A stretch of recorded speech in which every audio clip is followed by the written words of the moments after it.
This is the second part of part one to Hugh's My Daughter's Friend Crow.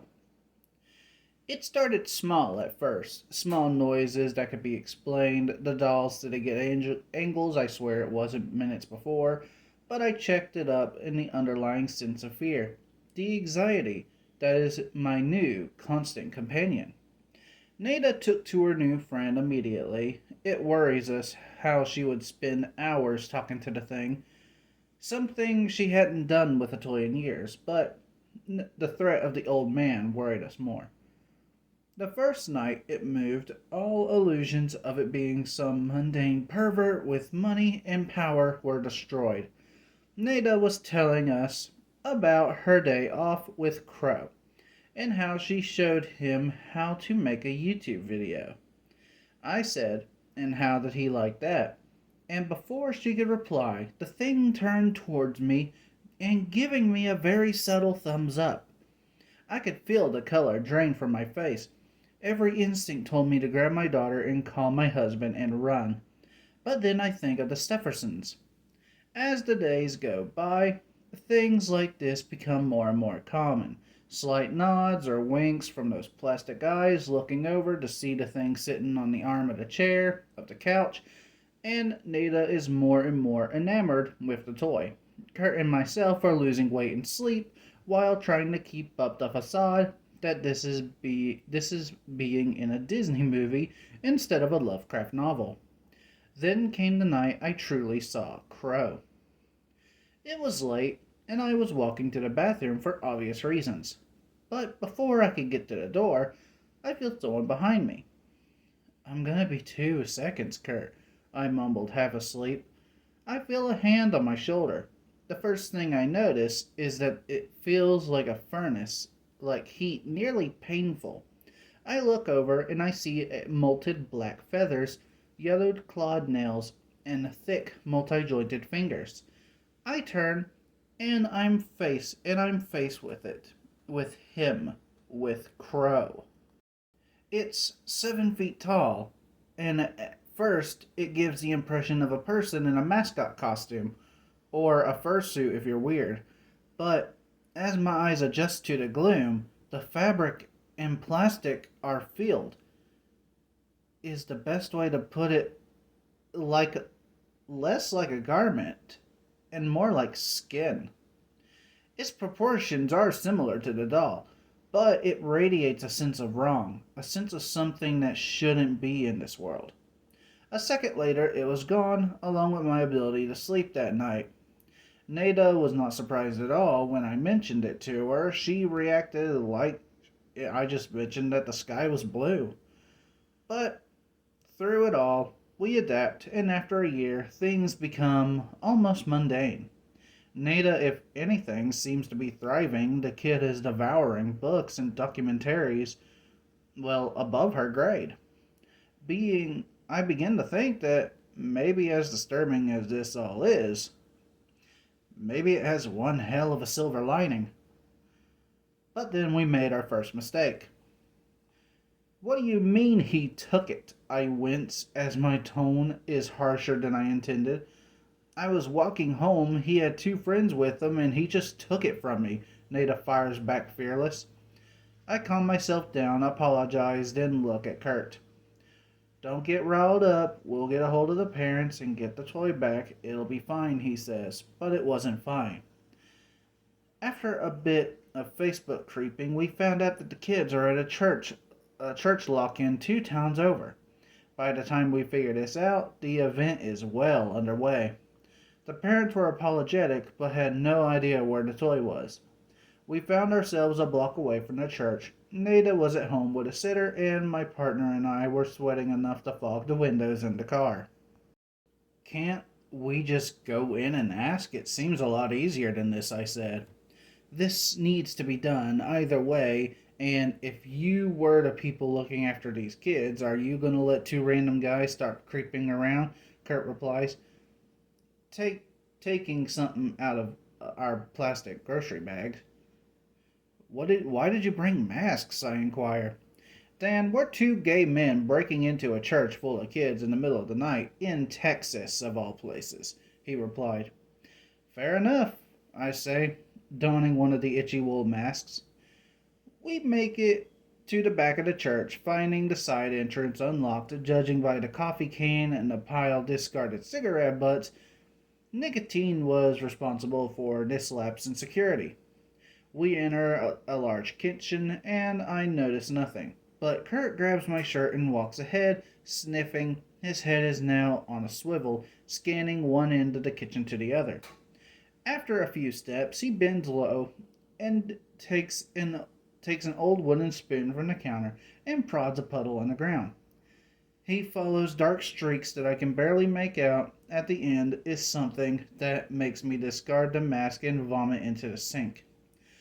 I guess the man was in his early 30s, or by what was left of his face, but given the degree of trauma to the body, my guess may be off by a decade or two in either direction. He was mangled, torn, cut, and broken. His body was barely held together by a pile of fragmented bones and shredded clothing. Kurt shifts his attention to the door leading into the church proper and motions for me to join him. It takes me a while to tear my gaze away from the corpse, but I eventually catch up. We hear the kids in the gymnasium to our left, the sounds of a film, laughter, flashing lights coming from under the thick oak doors. We hear a different kind of laughter, low, rapid, muffled. And as we turn, we see Crow standing there at the end of the hall, one arm or wing dripping rapidly with congealing blood. The office at the end of the hall is occupied, dim white light and the noise of typing coming from within. Hey, buddy, we just came to get you. You have any idea where the toy is? I say, but get no response other than cold, dead plastic eyes. The entity turns, and as it walks towards the door to the office, it opens. As the bird-like thing walks in, I notice it. The door opening, Crow's footsteps. Everything inside the room sounds muted, muffled, as if it was under layers of plastic. Kurt and I run into the office. As we enter, that sonic veil seems to lift. An old man, 60 or so, sits behind a well-polished oak desk, and an ancient desktop monitor sits in front of him, and a looming over the shocked, balding glasses wearing the old pastor is Crow. The man is shocked, unable to form a sentence. Kurt notices before I do a pile of backpacks and lunchboxes in the corner of the room. Kurt wastes no time running to the back of the office and tearing the bags open. Crow grabs the old square monitor in one hand and begins to hear strain and creaking. I begin to hear strain and creaking. The old pastor begins to ask us who we are and what are we doing here, starts to scream for help, but as much as the old tenor blows out my eardrums, no one beyond the doorway hears a thing. With a pop like a gunshot, and the 90 style monitor explodes, sending glass and plastic fragments into the old man's face. He clutches it and screams. I plead with Crow to stop. Kurt flings empty backpacks around. The creature throws the remains of the monitor at the man. It opens a gash on his already mangled face. Crow stands at the desk. I hear him whisper something too low to make out. What the pastor says, though, I do understand. Our Father who art in heaven, the man begins. I can feel my brain wanting to shut down, the situation spiraling out of control, out of all sense of reason, but as this old man of faith uses the only shield he has left, I see something. The entity is enthralled, stepping down from the desk, and its killing blow to sit, almost delicately, in one of the cherry chairs. Head clocked it in, listening to the pastor. If there is one thing I know about Crow, is that he likes to learn. And I realize this isn't something he would have gotten much from our place. Personally, I'm Catholic. Kurt is as religious as a piece of toast, but we've both decided to let Nada make her own mind up on the subject. The pastor reaches the end of the prayer and the bird begins to rise. Think of another prayer, Padre, I say to the man.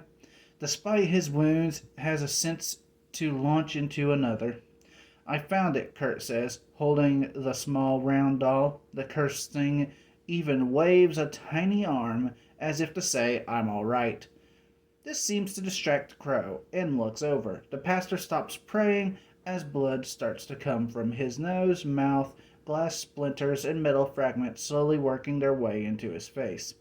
Crow turns back to the man behind the desk, who starts praying. The creature advances, sliding the 200-pound piece of furniture aside with one arm, as if it was a piece of styrofoam. The prayer doesn't hold Crow's intent, and pins the man's shoulder to the whiteboard behind with a large, long talon. Kurt is screaming at it to stop, to listen. He brandishes the toy like a totem, commands it like a general, but nothing. Crow pecks the man's face. His skull somehow splits despite the awkward stubby beak. The man clings to life. Kurt throws the doll at me, and I get it. Nada has to have it. Crow pulls the pastor's right arm off and rips it out its claws in a spray of blood. The man falls to the floor.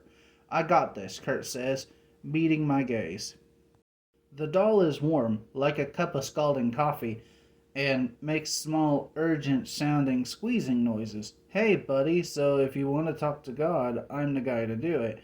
Tried just every flavor of religion at some point. None of them fit, but I got stories. Kurt is calm, and the entity seems to listen. I don't know how much time he has, so I run, hoping I'll see the man I love again. The drive home was with the small animate doll is unnerving, but with a few close calls and a lot of broken traffic laws, I am home in about a quarter of the time that it took for us to get here. I practically throw the doll at Nada and frantically dial Kurt. Are you okay? I say before he can answer. Yes and no. I'm hiking a few miles to a hospital. Not sure which one, but I'll know when I get into town. Don't want to say anything else over the phone, Kurt says. When I saw him next, he was in the hospital bed, looking like he was put through a meat grinder and missing 3 fingers on his right hand. We moved to Washington once Kurt was out of the hospital. The murders made local news, and while we were not approached by police or mentioned, distance seemed like a good option. But all of that is just the tip of the iceberg. A close call with a dangerous piece of equipment. Crow was never truly lost, just misplaced. But as of yesterday, the worst has happened because the actions of some idiot. Crow is lost and we need to find him. Next time I'll tell you about how that happened. Till then, keep an eye out for us if you can. Hello everyone, this is the Sleeping Wendigo, and I hope you'd enjoyed this episode. This story is from Hugh. He has allowed me to narrate this series. I am very much appreciated of him, and you should definitely check out his Twitter. A link to that will be in the description below, along with all the other links. And as always, I will see you all next time.